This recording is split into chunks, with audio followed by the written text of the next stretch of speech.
Greetings to all and welcome back to my channel, that is Commerce Classes by Ronak Sharma. In the previous lecture, we have discussed about some basic concepts of macroeconomics under which we will cover classification of goods. Right? हमने देखो 4 classifications की थी, final goods and intermediate goods. And the next one is consumer or consumption goods and capital goods. आज के lecture में हम इसी में से final goods and intermediate goods का डिफरेंस करने वाले हैं. ठीक है कि actually final goods and intermediate goods में क्या क्या डिफरेंस होते हैं. क्लियर? चलो देखो, first one is intermediate goods.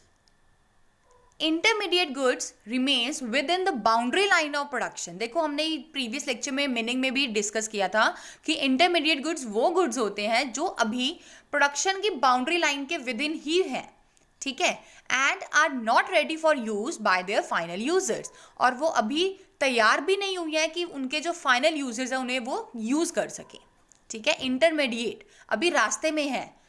ठीक है, प्रोडक्शन के अभी प्रोसेसिंग में ही चल रहा है वो गुड्स.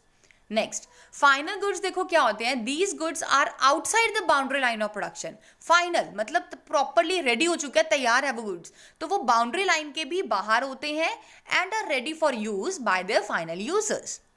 क्लियर? ये आपने प्रीवियस लेक्चर में मीनिंग में भी डिस्कस किया हुआ है. ठीक है, चलो second point is in intermediate goods. Intermediate goods may be used as a raw material for the production of other goods during the accounting year. देखो जो इंटरमीडिएट गुड है ना, वो आप एज अ रॉ मटेरियल भी use कर सकते हैं किसी और प्रोडक्ट को बनाने में. जैसे मैंने आपको एग्जांपल दिया था शुगर का. ठीक है, अब किसी के लिए वो फाइनल गुड हो सकती है शुगर, कि आप डायरेक्टली हाउस होल्ड है, कोई डायरेक्टली हाउस में हम कंज्यूम कर रहे हैं, बट आप शुगर को एज अ रॉ मटेरियल भी यूज कर सकते हैं if you are producing the biscuits, या आप कुछ भी प्रोडक्ट बनाएं आप. ठीक है ना, कुछ भी स्वीट्स बना रहे हैं आप, तो उसमें भी शुगर का यूज हो रहा है. तो हम यही बोल रहे हैं कि जो आपके इंटरमीडिएट गुड्स होते हैं ना, वो एज अ रॉ मटेरियल भी यूज किए जाते हैं for the production of other goods. But if we talk about the final goods, these are not used as a raw material for the production of other goods during the accounting year.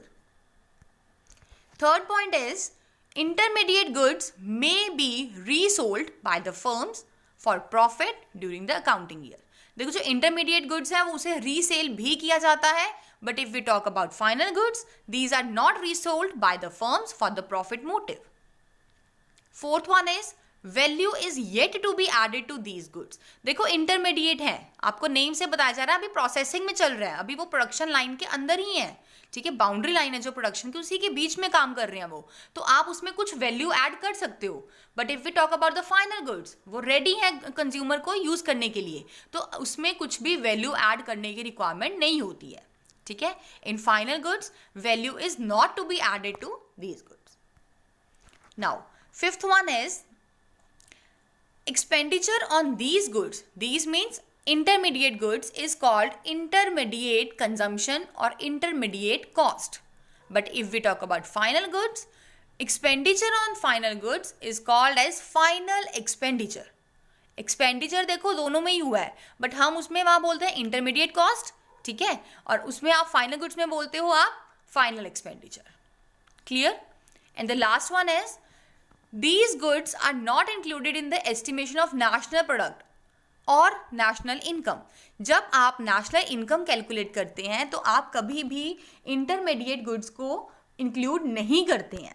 ठीक है, but final goods की अगर हम बात करें, जब आप national income को कैलकुलेट करते हैं तो आप फाइनल गुड्स को इंक्लूड करके चलते हो. ठीक है, these goods are included in the estimation of national income और नेशनल प्रोडक्ट.